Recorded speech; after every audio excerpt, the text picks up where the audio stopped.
The royal world is once again bracing for shockwaves tonight after explosive claims surfaced suggesting that private conversations inside the monarchy were secretly recorded, allegations so serious that they have reignited questions about trust, loyalty, and the limits of royal privacy. At the center of the controversy is Meghan Markle, with reports alleging that a disturbing revelation made by Princess Eugenie forced senior royals to confront an issue they had long feared but never publicly addressed. If you found this report insightful, take a moment to reflect on how celebrity culture shapes health trends and why responsible conversation matters.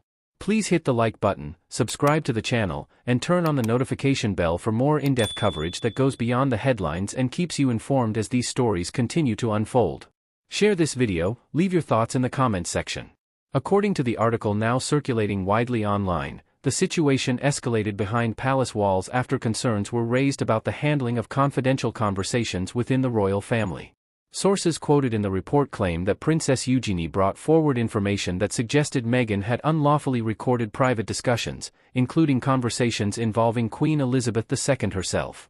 While these allegations remain unproven and have not been confirmed by official palace statements, their seriousness alone has triggered intense scrutiny and public debate. The report describes a tense atmosphere within the royal family during the period in question, marked by growing unease about leaks, private details appearing in media outlets, and the broader breakdown of trust between senior royals and the Duke and Duchess of Sussex. Insiders cited in the article suggest that what initially appeared to be disagreements over protocol and public roles eventually hardened into deeper concerns about privacy and security. Princess Eugenie's alleged involvement is portrayed as a turning point. The article claims she raised red flags after noticing inconsistencies between private conversations and later public narratives. According to the report, these concerns were quietly shared with senior family members, prompting internal discussions about how sensitive information could be leaving royal circles. The allegation that recordings may have been made without consent carries heavy legal and ethical implications. In the United Kingdom, recording private conversations without permission can, under certain circumstances, violate privacy laws. The suggestion that even the Queen's words may have been captured without her knowledge is what, according to the article, elevated the matter from a family dispute to a constitutional concern. It is important to note that no evidence has been publicly released to substantiate the claims described in the article. Buckingham Palace has not issued a detailed response addressing the allegations directly, and representatives for Meghan Markle have previously denied similar accusations of wrongdoing in other contexts, emphasizing that many stories about her time in the royal family are based on anonymous sources and speculation. Still, the article asserts that senior royals viewed the situation as a fundamental breach of trust. Royal aides quoted anonymously describe a crisis meeting in which the potential risks to the institution were discussed at length. The monarchy, built on discretion and confidentiality, has long relied on an unspoken code of silence. Any suggestion that this code was violated strikes at the heart of how the institution operates. The article goes on to claim that this alleged revelation played a role in accelerating Meghan and Prince Harry's separation from official royal duties. While the Sussexes' departure from royal life has been publicly framed as a mutual decision influenced by media pressure and personal well-being, the report suggests that internal dynamics were far more strained than previously acknowledged. Critics of the article argue that it fits into a broader pattern of sensational reporting about Meghan Markle, who has often been the subject of polarized coverage. Supporters point out that many accusations against her have surfaced without concrete proof, while others counter that repeated concerns raised by different insiders over time deserve careful examination rather than outright dismissal. From a legal perspective, experts note that if such recordings existed, they would raise serious questions about consent, data protection, and the handling of private communications.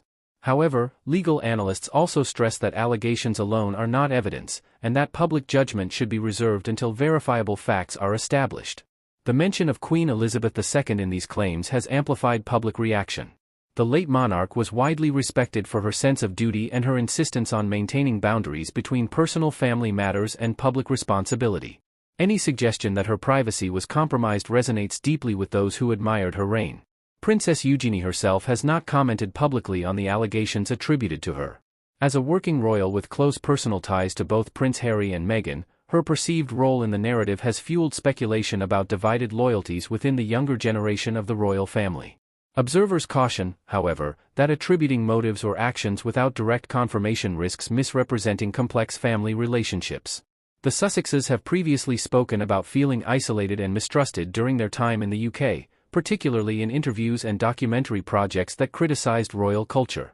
Their supporters argue that stories like this one are designed to undermine their credibility and distract from broader conversations about modernization and mental health within the monarchy. On the other hand, defenders of the institution argue that the monarchy has a right to protect its internal communications and that any breach, if proven, would justify serious consequences. They emphasize that the royal family is not just a private household but a constitutional entity with national and international significance. As the story continues to circulate, media analysts note how quickly unverified claims can harden into perceived truths in the digital age.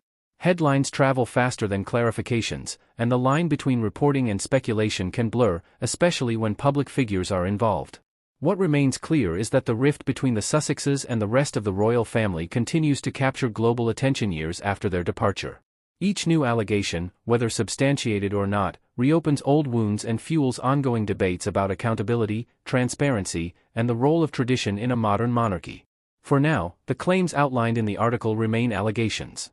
No recordings have been produced publicly, no legal action has been announced, and no official confirmation has been given. Until such evidence emerges, the story sits in the contested space between rumor and reporting, demanding careful scrutiny from both journalists and audiences. As viewers, the challenge is to stay informed without rushing to judgment, to question sources, and to recognize the difference between confirmed facts and dramatic claims designed to provoke reaction. Stories like this remind us how powerful narratives can be, and how essential it is to approach them with critical thinking.